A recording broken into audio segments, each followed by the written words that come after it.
Hi there, my name's Andy from the Gorro's Grotto. Welcome to another How I Made some terrain video. It's not really a tutorial because I'm not really teaching anybody anything. I'm just sort of showing you how I make certain things to go with my D&D terrain. Today I'm going to do a demonic portal just for a change. Just thought I'd give it a go. I will be making this up as I go along, so please don't think I planned this. The planning I have done has literally just been one little bit where I've cut off the bottom of a Pringles tube. So it'll be interesting. We'll see how it develops organically, which is pretty much how I do most of my terrain. So I'm just going to pop the camera down and we'll crack on. So as I stated in the introduction, what I've basically done is I've taken the base of a Pringle tube, just an ordinary Pringle tube. I've had sitting around in my my grotto for a while, and just with a sharp knife, just taking the end of it away, so that we've got a silver disc. It doesn't have to be a silver disc, but that's just the shape I wanted, with a little lip to it as well, so we can represent the sort of edges of the portal. I tried to think about how I was going to mount this. I was talking about no preparation before, trying to figure out how I was going to mount this, whether it was going to be like a mirror with a frame freestanding, or whether it was going to be part of the wall or what. So I decided to do it as part of the wall of my dungeon. So with that in mind, I looked at how my walls are made, and they're made out of blue foam, and how it was going to mount onto that. So essentially what I did was I've got the silver disc, and I've placed it on the blue foam and drawn around it. And then I've measured the size of the initial walls that I've got in the dungeon, which is 45mm, and that's right down to the base. I'm going to mount it on a kind of pedestal, so I've also left a bit of blue foam to bring it up sort of like a stepped pedestal, if you like. So this is the way it's going to be. Drawing around the circle, as I say there, and then I've just added another circle on the top, really rough circle, doesn't have to be anything neat or tidy or anything like that, and then eventually we're going to cut around that. But what I want to do first of all is kind of tie it into my walls. My walls were made using the pencil technique advocated by Steve of Steve Small's World. So all that happened was we took the pencil eraser out of the normal tip, and just we're going to use that as a stamp. So it's a 6-inch long piece. Sorry if I'm a bit rambly today. And I'm just going to pop the same technique that I used for making my walls in the first place, so that they are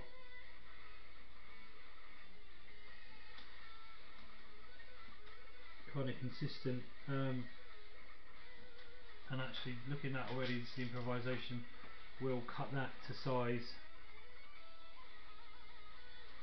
already. Remember, use a very sharp knife, just because I want to be able to overrun that part there, so it looks like proper brickwork.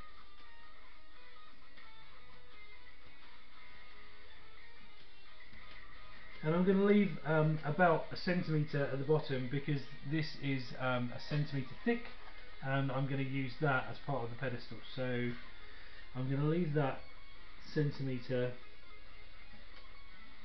there, and I'm going to work my way back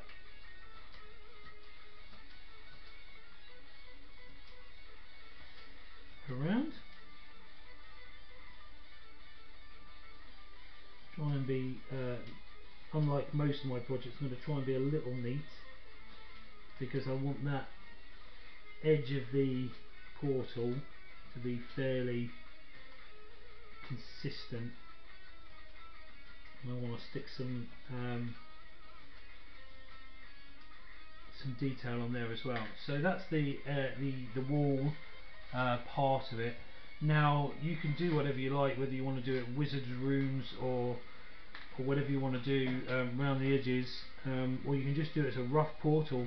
I'm going to use my biro that I've been using to dig patterns out of the blue foam, so that we've got an initial hole there, and then I'm going to use the biro again just to kind of go over. And because I'm not using a compass or anything like that, it's going to be a little rough and ready, but then it's going to represent concrete, so I'm not that particularly bothered that it's looking a bit rough and ready. That's not a problem at all. So we're just going to dig that basic shape into it, and then I'm going to just carve some runes around that side there, okay, in my biro, so that it's done and dusted. I'm going to do that away from camera, so because it's going to be pretty boring to watch, and I'll just show you the result of it after we've finished. Right, so what I've done is I've drawn in some runes, which will probably come out on the painting. You can't see probably very well at the moment. Right, so that's the basis of our portal. That's going to be the mounting.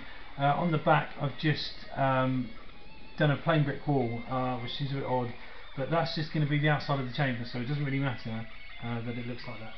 What I want to do now is I want to mount it on a pedestal, because I haven't got any more of the card, just to make it a plain floor, and it seems a bit of a shame not to sit on something a bit more important. So what I'm going to do is I'm going to mount it on some portal.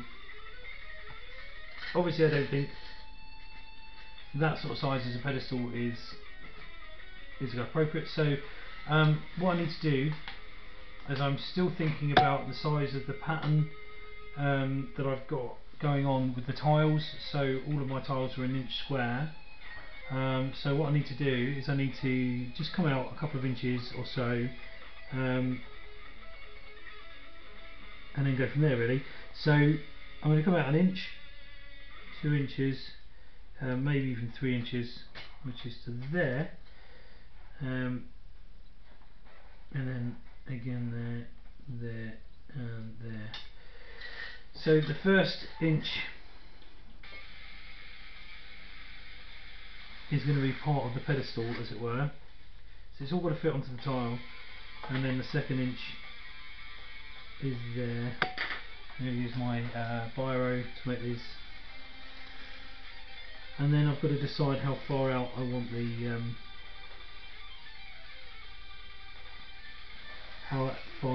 tiles themselves. So that's going to be sitting there on the first one.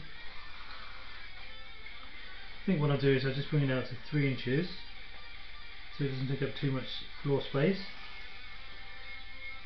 So we'll just make that last incision there.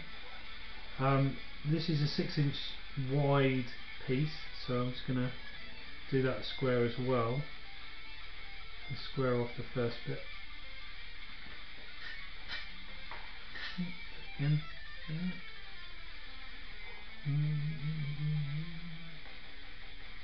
Just going to hum a little bit to Tina S playing Beethoven. It all seems very highbrow. Right, and what I've also done is I'm gonna to make it so it fits the tiles properly, I'm gonna put the wall as part of the first inch there, if you like. So it's gonna sit in the middle there. In order to do that, I'm gonna have to peg it off. So you can see I've drawn in the tile there, but I've stopped just before getting to the edge because I don't need to. Actually, I'm going to do it all the way, just because it doesn't matter if I don't. So I'm just going to grid that off, so it's 3 inches by 3 inches.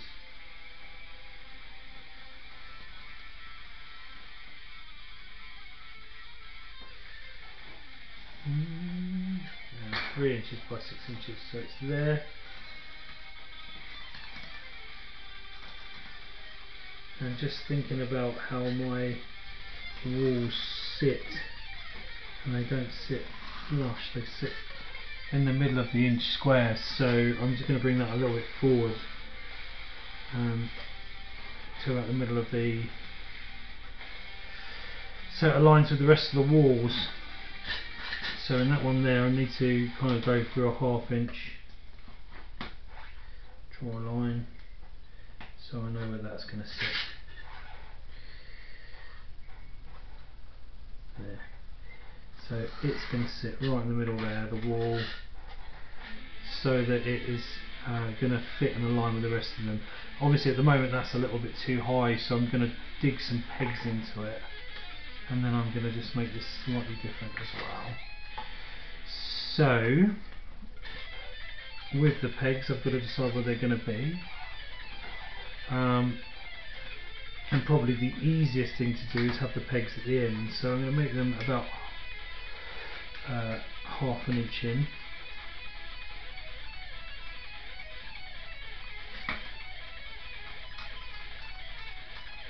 And that's going to be the first one, and the other one's going to be on a 1/2 inch that side.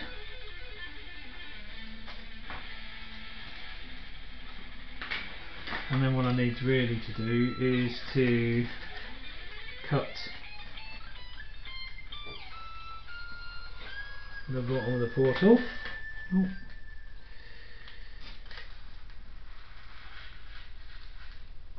Use a ruler really, because it'll be nice and straight. That's the trouble with improvised stuff, it tends to be a bit too off the cuff, so we'll just readjust.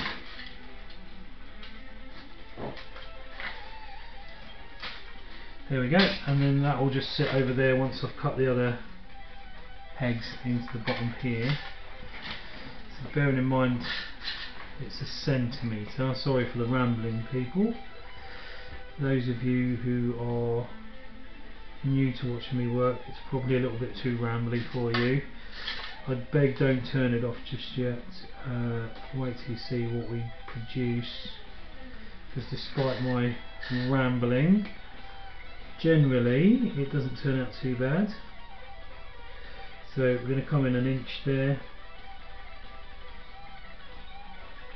and get 1/2 inch there, which is the size of the pegs, don't forget.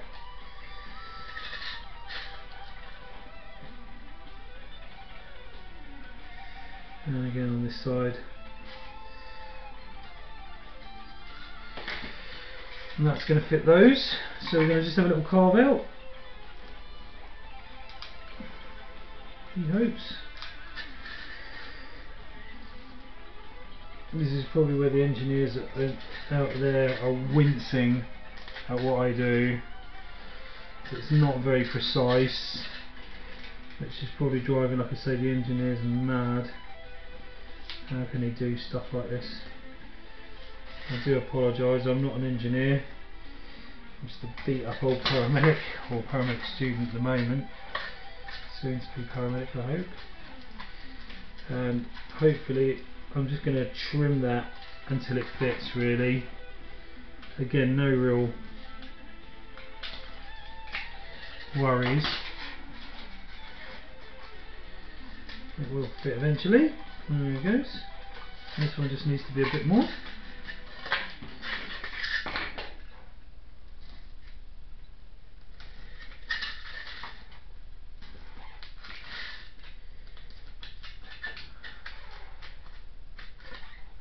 So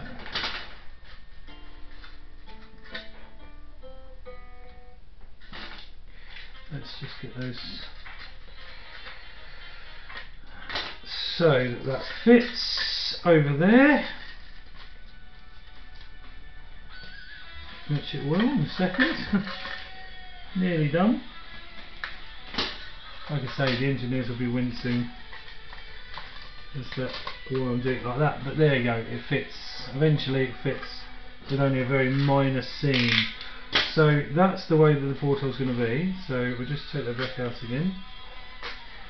I also want the pedestal to be not quite so just square, so we're going to just trim that off for a starter. There we go, take that out. And also want to get rid of these corner pieces.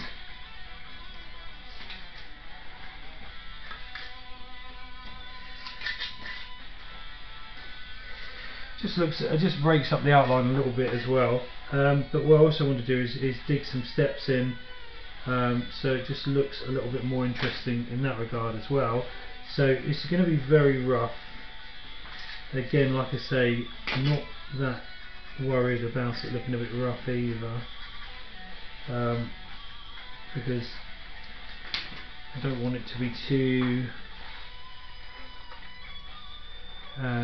neat and tidy. I just want it to look rather just interesting, I suppose is the word. So what I'm going to do is I'm just going to dig out some steps, and about halfway through the tile itself,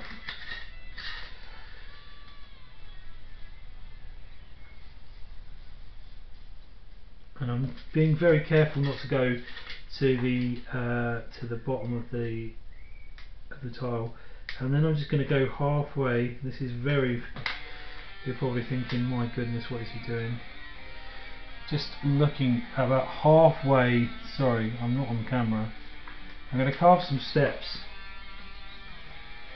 so I'm just going to go halfway through and halfway through here, just to see if I can get some kind of interesting step.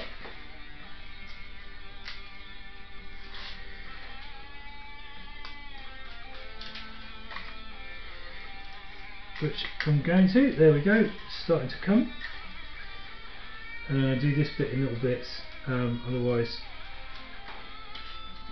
So you can try and make it even if you like. Probably not the easiest thing in the world. So as you can see, I'm just going through it very carefully so I don't lose my fingers.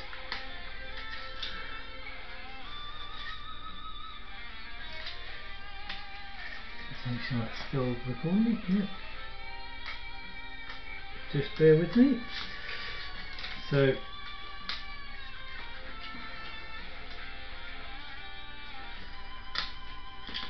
remember, don't use a sharp knife, because otherwise you're going to start to tear, which I've done here,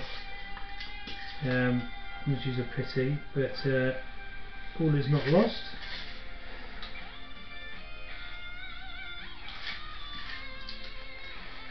Just going to keep going.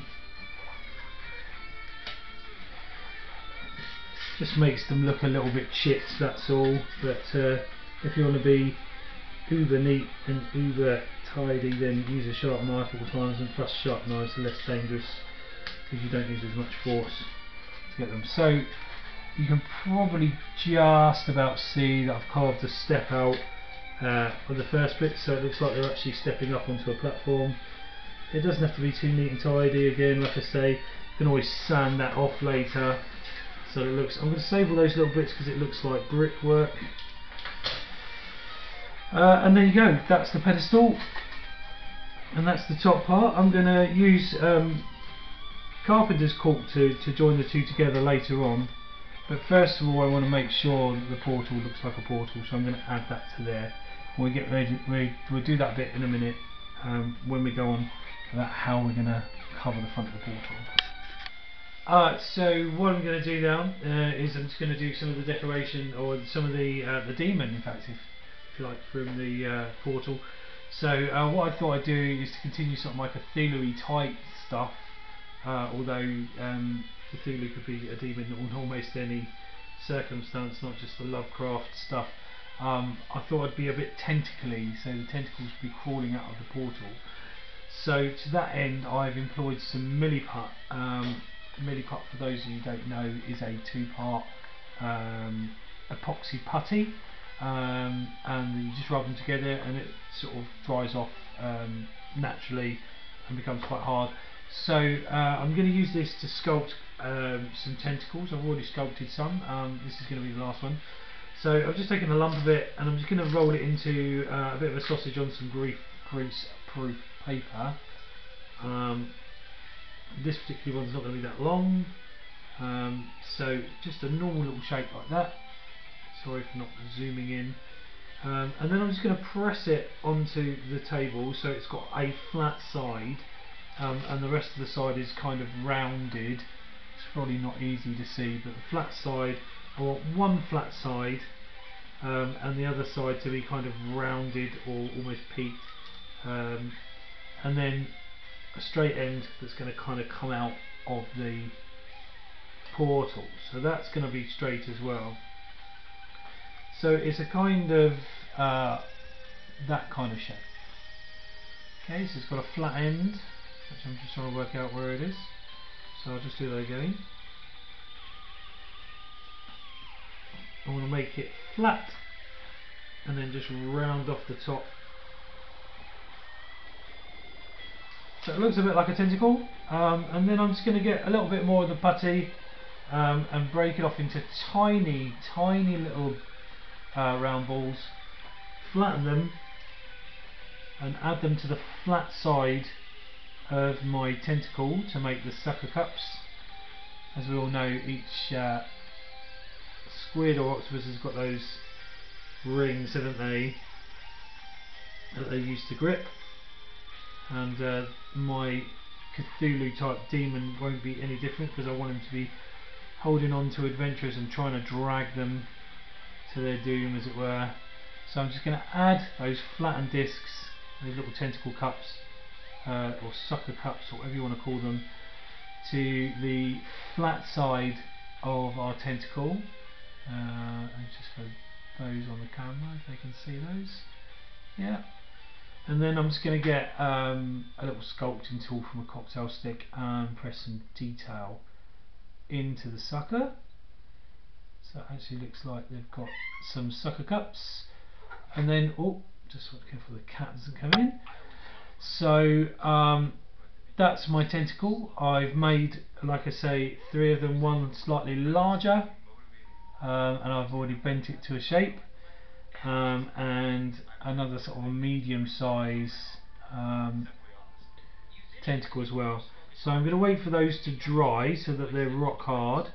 They have got a flat surface so they can adhere to my portal, and once they're dry we'll come back and see how we're going to position them.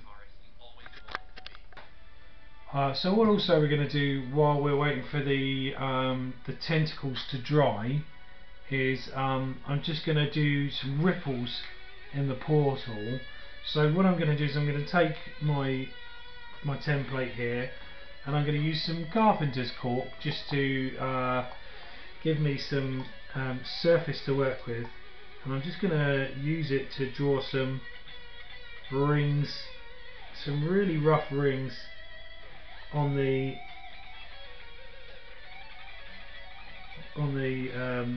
disc itself. So no real plan to the way that the portal is going to look with these discs, but I'm just going to use again a little cocktail stick just to or actually it's probably better to use the coffee stirrer, just to kind of push out a ripple, so it just looks like this power rippling across the surface of the portal. So I'm just going to draw the edges out so it looks almost like it's on fire. Again, no real pattern because I don't really want it to be too symmetrical. And like I say, I'm just going to draw out the edges. It'll also give it a little bit of texture to an otherwise flat, one would say almost boring surface. So just going to use the cork and just draw it out, and just keep going until I'm happy with the results, so it doesn't look too disastrous. Just keep drawing it out. Doesn't matter if there's lumps here and there, because they can be drawn into other parts of the model. So as you can see, I'm just drawing it out, but it's leaving a nice little 3D effect on my portal. What I want to try to do is I want to try to avoid using too much in the middle, because that's where my tentacles are going to come out of. So I'm just going to keep drawing around on that one, and then do the same on the middle one, but just being careful, like I say, with the middle one, not to go too far in the middle, because that's where my tentacles are going to be. Now, as you can see, or I hope you can see, you probably can't from that angle, it looks a little like flames, which is what I wanted to achieve.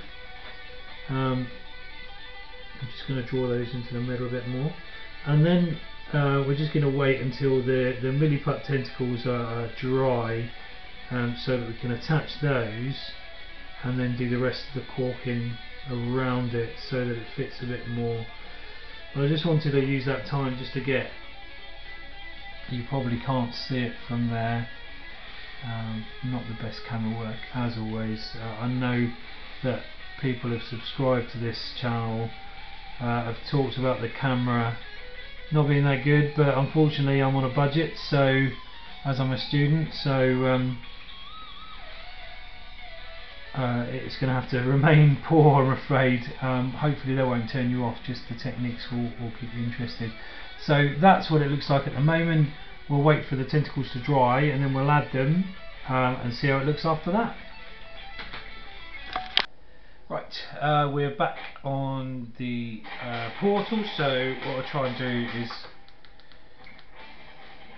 get the tentacles, which are now rock hard. We're going to place them on the board. I'm going to just use some Gorilla Glue, which is my favourite super glue, because it works the best as far as I'm concerned.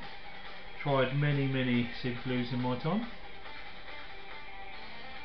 and this is the one I find the best, and the gel works particularly well.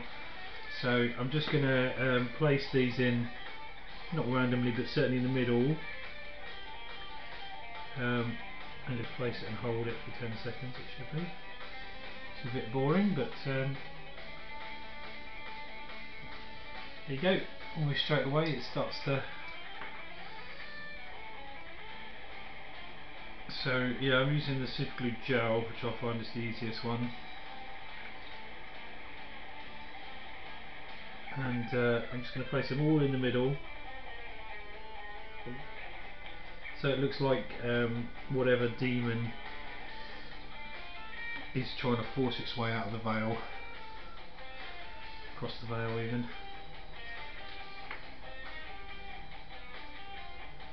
Last one.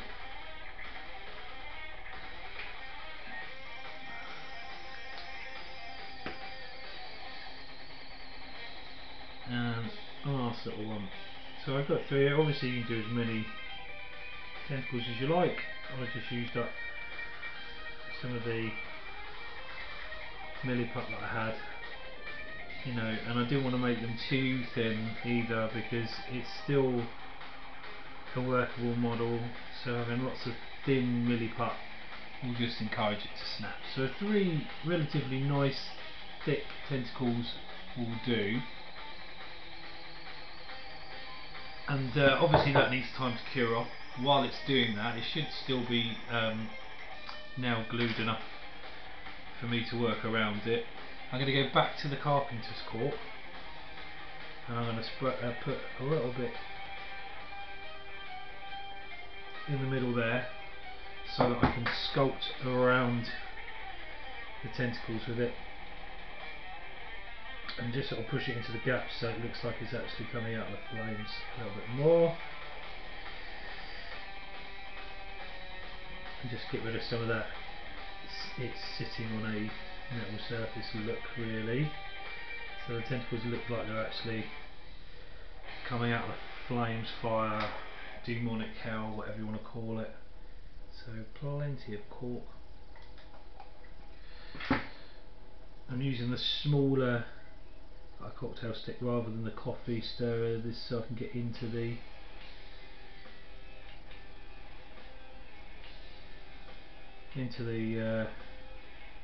gaps.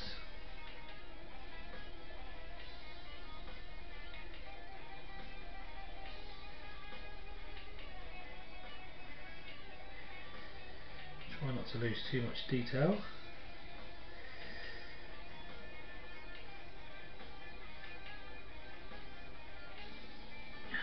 and that's what I'm going to do, and I'm just going to work around the portal so that you can see it, and the next time you see this bit it should be painted. So what I've done here is I've painted up the base and the wall in the colours that fit the rest of my dungeon. So I've done it with a black acrylic paint to give it a little bit of protection, a thick black acrylic paint, and then some grey emulsion over the top, and then a very light grey emulsion over the top of that. With the top here, I decided to do all the runes in a nice scarlet red, and then just used some of the red glaze to kind of add a kind of highlight, if you like, or a light source, so it looks like the runes are glowing. Hopefully that shows with that. Obviously left the bit where the portal is going to go a black colour, not added anything extra to that, leave it blank, and then just did the wall on the back. So I'm going to fit them together just with some builder's cork, just carpenter's cork just over the top and on the pegs, and then I'm going to add some of my moss that I've made, homemade moss that I've made out of PVA glue, flock, and a bit of extra water. So what I'll do is I'll put those together and then show you all with the portal as a finished piece.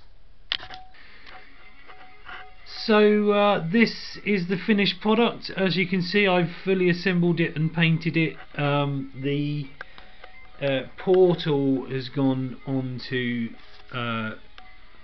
the base. Let's see if I can bring it a bit closer.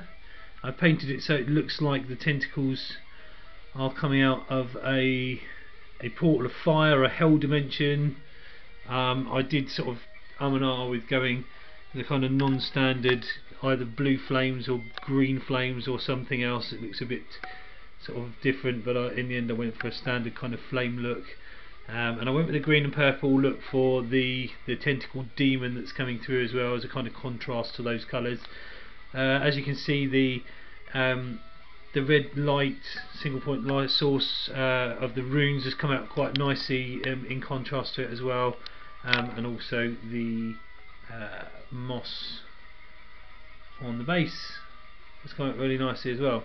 So I'm just going to pop it onto the table and give you a quick look over the table. So that's the table. As you can see, it all fits nicely in with the rest of my terrain project, which is coming on very nicely. You just sort of see it in the background. It's the kind of ultimate objective, if you like, of the party. There you can see just probably the necromancer, arch necromancer, who is the real target, calling on his undead and demonic allies to prevail against the group there. So I'm just going to give you a quick brief look on the rest of the project. You can see it's coming on nicely. Lots of interesting things for the party to actually engage with on the board now. Just a few more additional bits and another couple of tiles and the whole thing will be done, including trying to make it a kind of modern setting as well. So lots of life still in this project to go, and certainly more videos to come. I hope you're enjoying this series. My name's Andy from the Gobbo's Grotto. If you like what you see, then please subscribe, like, comment. Comments I take on board. If I can change things, I will. Obviously I understand about the shoddy equipment I'm using, but that's not likely to change. So any other comments, gratefully received. Thank you.